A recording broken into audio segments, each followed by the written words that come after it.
എല്ലാവർക്കും പുതിയ ഒരു വീഡിയോയിലേക്ക് സ്വാഗതം. പല ടൂറിസ്റ്റ് സ്ഥലങ്ങളിലും തട്ടുകടകളിലും സാധാരണ കിട്ടുന്ന ഒരു ഐറ്റമാണ് മസാലയിൽ ഫ്രൈ ചെയ്ത മുട്ട.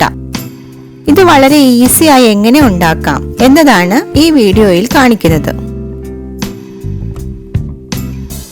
ഇവിടെ 5 മുട്ട പുഴുങ്ങാനായി എടുത്തിട്ടുണ്ട്. ഇത് ആവശ്യത്തിന് വെള്ളം വെച്ച് 1 ടീസ്പൂൺ ഉപ്പും കൂടി ചേർത്ത് പുഴുങ്ങിയെടുക്കുക. ഉപ്പിടുമ്പോൾ മുട്ടയുടെ തോട് വൃത്തിയായി ഒട്ടിപ്പിടിക്കാതെ ഇളകി വരും. ഇത് തണുത്ത ശേഷം മുട്ടയുടെ തോട് പൊളിച്ചെടുക്കുക. ഇവിടെ മുട്ടയുടെ തോടൊക്കെ വൃത്തിയിൽ പൊളിച്ചെടുത്തിട്ടുണ്ട്.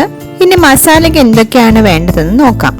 6 ചെറിയ ഉള്ളി, 1 കറിവേപ്പില, 3/4 ടേബിൾ സ്പൂൺ കാശ്മീരി മുളക് പൊടി, 1/2 ടീസ്പൂൺ മഞ്ഞൾപ്പൊടി, 1/4 ടീസ്പൂൺ ഗരം മസാല ഇവയൊക്കെ എടുത്തു വെച്ചിട്ടുണ്ട്. കത്തി വെച്ച് എല്ലാ വശവും ഇതുപോലെ ഒന്ന് വരഞ്ഞെടുക്കാം. ഒരു പാൻ അടുപ്പത്ത് വെച്ചിട്ടുണ്ട്. ഇത് ചൂടാവുമ്പോൾ 2 ടേബിൾ സ്പൂൺ വെളിച്ചെണ്ണ ഒഴിക്കുക.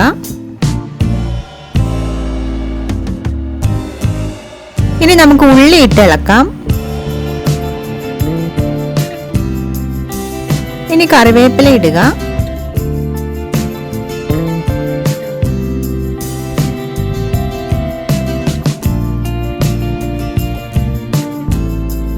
മസാലകൾ ഓരോന്നായി നമുക്ക് ഇട്ട് കൊടുക്കാം. ഈ സമയം തീ വളരെ കുറച്ച് വെക്കാൻ ശ്രദ്ധിക്കണം. മുളക് പൊടി, മഞ്ഞൾപ്പൊടി, ഗരം മസാല, 1/2 ടീസ്പൂൺ ഉപ്പ് ഇവയൊക്കെ ഇടാം. ഇത് ചെറുതായി ഒന്ന് സോട്ട് ചെയ്തെടുക്കണം. കരിഞ്ഞു പോവരുത്. ഇനി വരഞ്ഞു വെച്ച മുട്ട ഓരോന്നായി നമുക്ക് ഇട്ട് കൊടുക്കാം. ഒരു 2 മിനിറ്റ് പതുക്കെ ഇളക്കി കൊടുത്ത് റോസ്റ്റ് ചെയ്തെടുക്കാം.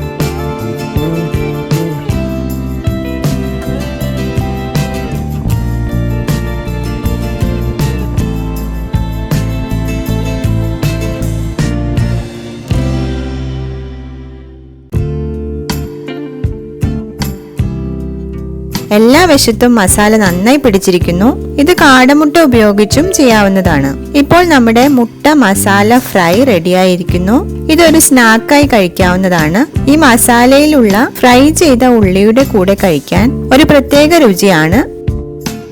എല്ലാവരും വളരെ പെട്ടെന്ന് ഉണ്ടാക്കാവുന്ന ഈ ഒരു റെസിപ്പി എന്തായാലും ട്രൈ ചെയ്ത് നോക്കണം. നിങ്ങളുടെ അഭിപ്രായങ്ങൾ കമന്റ് ബോക്സിൽ എഴുതുക. Thank you for watching.